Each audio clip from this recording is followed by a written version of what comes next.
Howdy, Sheriff. I made bacon mater sandwiches for our picnic today. Oh, that sounds flutin' tootin' good. Take a load off, and while we eat, you can read another devotion. Will do, Chicky Bay.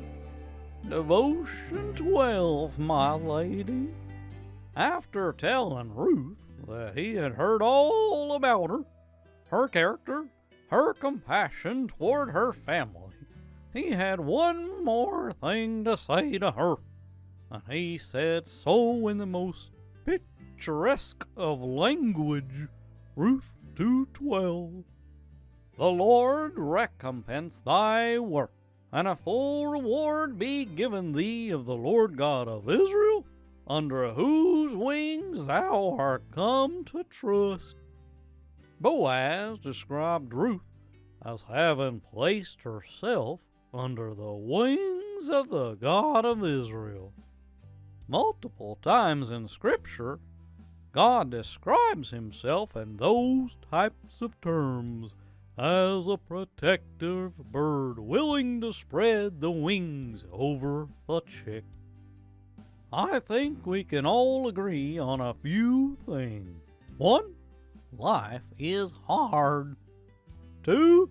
Trouble tends to come in bunches.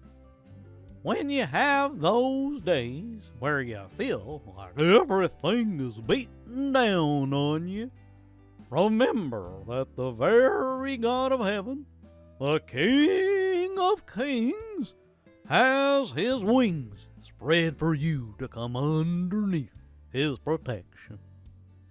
Do remember that if he was willing to allow a Moabitess under those wings, he is willing to allow us under them as well. I am glad to know that my king has big wings. You got a mayo mustache there, Sheriff. So I do. Thanks for the food. It was good. Have a blessed day.